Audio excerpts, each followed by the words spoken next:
Thank you, Your Royal Highness, for sharing those thoughts to shape the discussions that we're going to be having over the next 2 weeks. I'd now like to introduce our second speaker for this opening session of the A4S Summit, former Secretary General of the United Nations, Mr. Ban Ki-moon, who's going to share with us some of his thoughts on how we can reset the economy to achieve a sustainable future. Mr. Ban, welcome to the A4S Summit.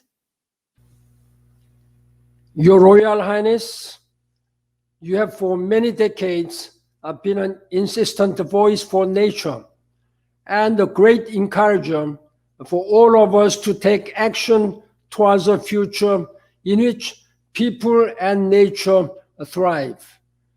Your vision for this has ranged across a human society, and you are one of the early proponents for the role of business and markets in helping to provide the solutions to some of the challenges we are facing now. Thank you for the inspiration you have provided for so many around the world. Distinguished participants, ladies and gentlemen, today you have invited me to talk about the Sustainable Development Goals. Securing the SDGs was one of my proudest achievements as a Secretary General of the United Nations. Now, as a Deputy Chair of the Elders, founded by Nelson Mandela in 2007, and in a range of other roles, I remain deeply committed to doing everything I can to help achieve them. I continue to believe they represent the best of humanity, as well as the best hope for our shared future. Before COVID-19, progress was being made towards achieving the 17 SDGs. Many companies were looking at what they could do to help realize them. However, this progress was patchy, and the world was not on track to achieve the SDGs by 2030. Now, the pandemic and the related economic fallout makes attaining these goals even more difficult. In some cases, they have rolled back years of hard-won progress. The United Nations estimates that the pandemic will push 71 million people back into extreme poverty in 2020, the first rise in global poverty since 1998. On climate change, the science tells us that the window of opportunity to address the crisis is closing. We must turn things around if we are to avoid the most catastrophic impacts. While the COP26 gathering in Glasgow has been delayed, our actions must not be. And I am encouraged by the numbers of leading businesses which, even though impacted by the pandemic, have made clear their unwavering commitment to continue to tackle the climate emergency. As we consider our present challenges, we must also question which parts of business as usual are worth returning to as we come out of the pandemic. We do not stand at this juncture without a roadmap. We already have a framework for action: the 2030 Agenda for Sustainable Development and the Paris Agreement on Climate Change. His Royal Highness rightly emphasized the opportunity to reset the economy to achieve a sustainable future.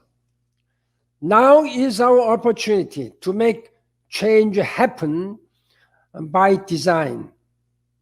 It is clear We need to build back a better and greener economic model, one that values planetary health over economic wealth, one that measures progress by human well-being, not just by GDP growth. We need a new economy that can take advantage of technology, innovation, and disruption, but also deliver for people and the planet. Crucially, this must be done within planetary boundaries. Business, innovation, and private enterprise will drive this new economy. But we need the right kinds of businesses that have clear benefits for society, that create decent jobs and pay living wages, that restore the environment rather than just extract from it, and that treat women and men and all racial groups equally. Critically, we need businesses that are held to ransom by the aspirations of their investors for financial returns. We need businesses that give customers, suppliers, employers, and employees, communities, real power. So how do we create these kind of businesses? Our first step is to improve reporting. Business has developed extraordinary skills in measuring and reporting on results. These capabilities have historically been deployed primarily to measure operational efficiency and financial capital.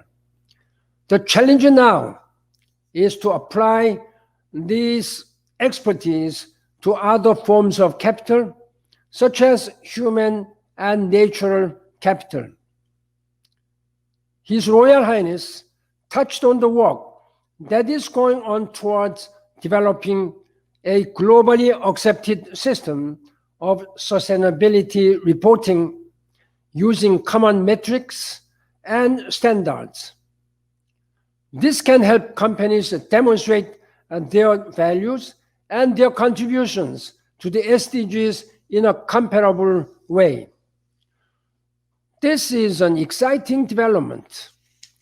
It can help investors and others make more informed decisions and ultimately help sustainable investment become mainstream. A key metric is, of course, alignment with the Paris Climate Change Agreement. We need better disclosure of the climate-related risks and opportunities. I am pleased to see the UK Chancellor of the Exchequer announce the Task Force on Climate-Related Financial Disclosures, TCFD reporting, will become mandatory in the United Kingdom. As accounting and finance leaders, many of you here today will play an important role in helping your organizations adopt these reporting frameworks. Perhaps more importantly, you can also help them to use it in their commercial decision making. But if we are serious about sustainability, it will also require reforms to how companies are structured and what their incentives are. It is time to be honest about who holds the power within these businesses. Companies have behaved as if shareholders are the only interests that matter, a mindset that hurts the economy and the future viability of the business. True sustainability means radically changing this mindset. And on the subject of changing mindset, the elders hope for a sea changing in thinking on these issues from the incoming US administration. The people of the United States have just elected a president who promises the most ambitious climate plan ever seen from a US government. President-elect Joe Biden has pledged to initiate large-scale climate action in the recovery from the pandemic and put workers back to work. He also claims he will put climate change at the heart of his foreign policy and will take the United States back into the Paris Climate Change Agreement. That's very encouraging. The United States rejoins Paris at a time of encouraging momentum. We have seen leadership from the European Union having announced an ambitious Green Deal. We have also seen the President of China, Xi Jinping, announce encouraging carbon emission commitment net zero 2060, followed by Japan and my own country, Korea, for net zero 2050. Ahead of COP26 in Glasgow, we need all governments to raise their ambitions and close the gap between current commitments and what is required to limit temperature rise to 1.5 degrees Celsius. I am confident that the United Kingdom government will match the ambition of many UK businesses and put forward a world-leading 2030 emission reduction target. Such leadership can set the tone for a decade of global action on climate change. Distinguished guests, ladies and gentlemen, I urge all businesses to join the effort towards a great reset. Together, we can achieve the Sustainable Development Goals. Together, we can still build a better future for all. Thank you for this opportunity to address you, and I wish you a very fruitful discussions. Thank you very much. If I may, Mr. Ban, if I could ask one or two additional questions. Yeah, okay, please. Thank you very much for the inspiring speech. I think you've underlined the scale of the challenge and how the last year has made that challenge, which was already enormous, even greater. In that context, where do you see the opportunities? What gives you hope that we will be able to rise to this challenge? 5 years since the adoption of Paris climate change, in fact, we have been working very hard, but immediately after President Trump's administration took power, he announced that the US would withdraw from this Paris climate change agreement. In fact, it was the United States and China working together to make sure that we have an agreement in Paris in 2015. In fact, such announcement has thrown cold shower on all the people. Of course, there were still many people around the world have been working very hard.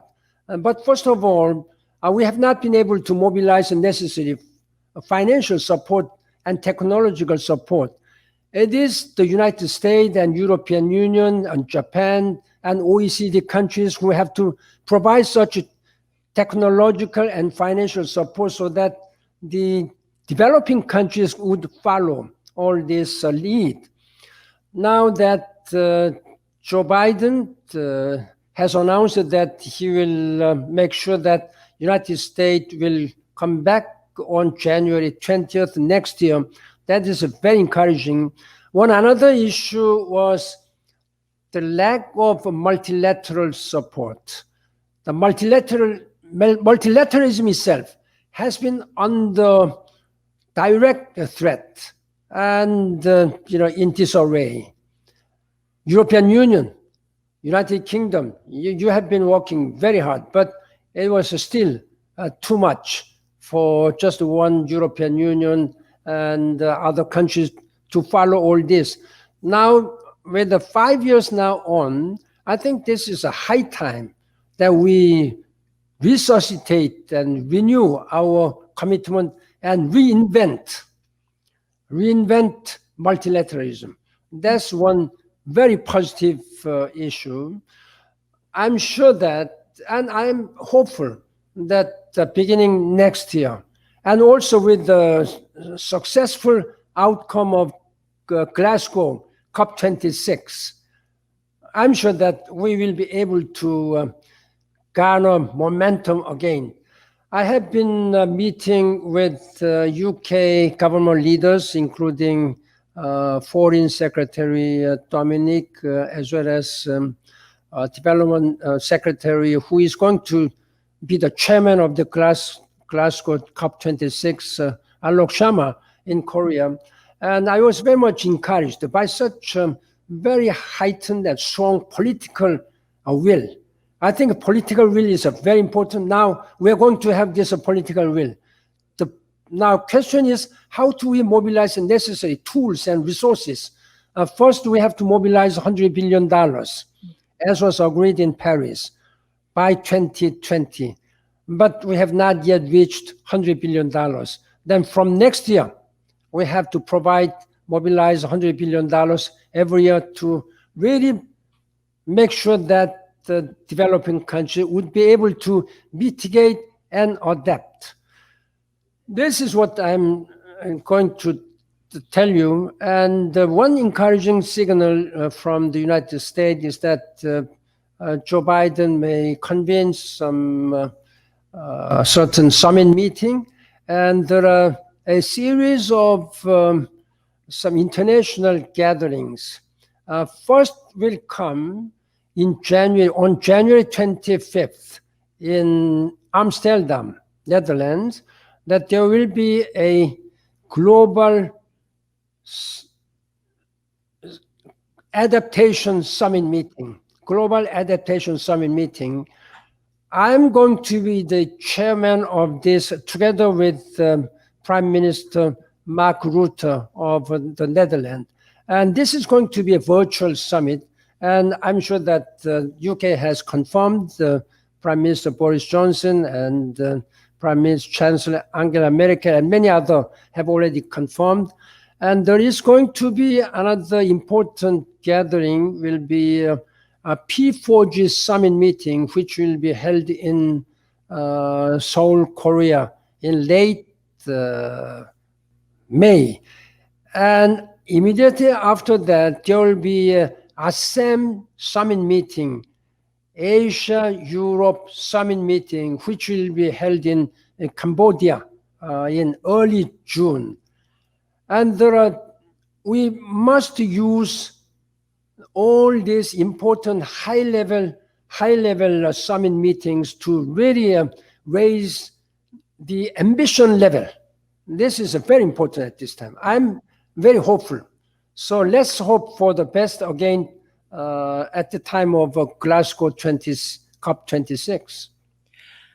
And thinking of those summits, you touched on the Adaptation Summit, which brings in, of course, nature and the role that nature can play, something we'll be focusing on later in the summit, as well as people being really at the heart of the change. Mm-hmm. If you were to look to the private sector, mm-hmm. And how they can support both participation in these summits, but also increasing the flow of finance. I think that's one of the big changes, interest from the private sector in really financing the transition. What would your key ask to financing from the private sector be? In fact, any government has limitations in their mobilizing financial support. It is the business communities which can really mobilize trillions of dollars. That is why this global partnership among government leaders and the business communities and civil society. Among them, government leaders, they can really raise the political will and show their political leadership, while business communities then can really, first of all, run their business operations in a sustainable way and mobilize and invest wisely. Invest wisely in adaptation. That will bring many folds of gains. For example, investing in wisely agriculture, investing wisely in climate resilient infrastructure. The World Bank last year has announced that just $1 investment, wise investment in adaptation will have $4. That means it's a lot of gains which we can, and there are many good examples when we invest in adaptation. The consequences which might have been caused by the typhoons, cyclones, and all these natural disasters, we can really adapt ourselves to prevent this. So this is one of the two very important policy responses, like mitigation and adaptation. I think many people by this time know that, how to mitigate. So there are many ideas and many scientific and economic researches have already been made, but now it's time to invest more on adaptation. Yeah. And maybe time for one final question. The Sustainable Development Goals, for me, when they were first developed, really it was a breakthrough because it recognized how interconnected social, economic, and environmental outcomes were, that you couldn't have one without the other. And it really gave that joined up framework for action. How do you see people not thinking that there needs to be a trade-off between one outcome and another, but really achieving the goals across all of those social, environmental, and economic outcomes? There are 17 goals. They are all interconnected. We cannot neglect even one of these goals. All 17 goals should be given equal opportunity and equal investment. Otherwise, it will not be balancing our road. Now, again, 5 years on, we have not made much progress because of there are many reasons why not. First of all, multilateralism has been in disarray. So people have lost their political will. As long as this kind of situation continues, it will be only the poor developing countries who will suffer more and more, while developed countries, they have a certain room to maneuver all this. Therefore, I am urging that the political leaders and business leaders, they should have their strong ownership of all sustainable development goals and forging stronger partnership among government, business, and civil society. That's the way which we can make sure that by 2030, we can declare that we are living in a much more sustainable way. We have only 10 years to go. It's a very limited time. But if we really forge our strong political will and try to mobilize necessary resources from the business and financial communities, I think we can do it. Climate change is one of them, one of the 17 goals. But it is very important that we address this climate urgency, urgent way, to make sure that global temperature rise is limited under 1.5 degrees Celsius. That's a very important top priority at this time. Therefore, I'm really appealing and urging business and financial community leaders to have a much broader, longer vision for global prosperity. I think they have a very important role to play. And in that regard, this A4S meeting really will make sure that the people really understand the importance of sustainability. Fantastic. Well, thank you very much, Mr. An. I think that that sets the right tone and context. So over the next 2 weeks, we will be focusing on action, and I am sure that we will be sharing back with everyone some of the conclusions that are reached. Okay, please convey my warmest regards and respect to His Royal Highness. Thank you very much. Indeed, I will. Thank you very much. And he will be very grateful for your contribution. Bye-bye. Thank you. Bye-bye. Bye-bye.